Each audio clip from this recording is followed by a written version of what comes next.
representing sustainable development at Salaiban, North Maharashtra by Tarunai Foundation. We have Rohan Poddar, who is the president of Tarunai. And I'm not president. you are, okay, you are representing Tarunai. Great. And Vivek Talwar will ask you a question. Hi, sir. Hi.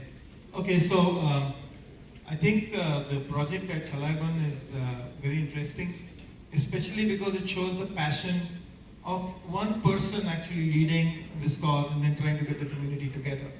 So the question I have is, how does one replicate this and how does one scale this up so that environment conservation in the rural landscape really ramps up?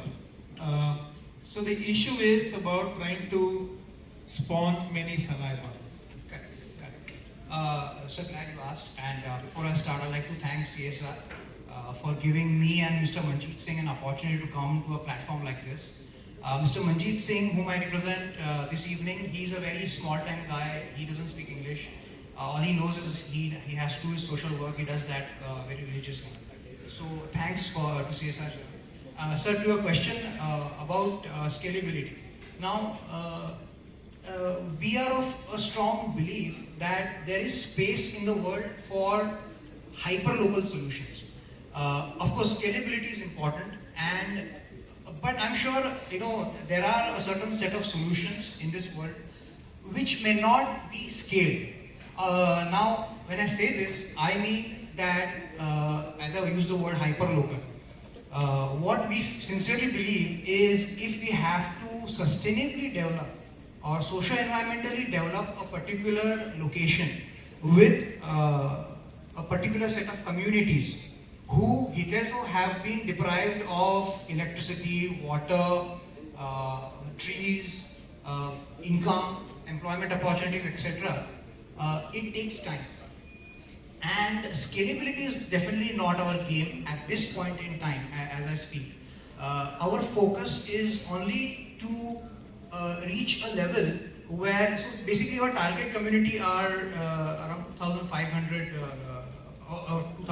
population target community with 5 tribals in 5 villages surrounding Salaiban. So I spend number of days in Salaiban in summer heat of 45 to 46 degrees, and it's barren. It's a barren land of 72 acres. Now, what has happened is that land came to these locals during Bhudan movement of Mr. Vinoba Bhave, and it's completely deforested. There is the tree cover has depleted severely. The locals, in fact, are not cognizant of how environment can be useful to them. They, in fact, they cut down trees ruthlessly because they are not aware. They're tribals at the end of the day. It's cut off. When I was there was hardly an automobile I could see for 4 days. So the philosophy that we go by is to develop this particular locality. For this purpose, Mr. Manjeet Singh relocated to this place in February of 2015. Now, what has happened because of that is that these villagers have started trusting this person. He's not a person who comes on weekends or who comes, let's say, 15 days in a month and does some projects and goes away.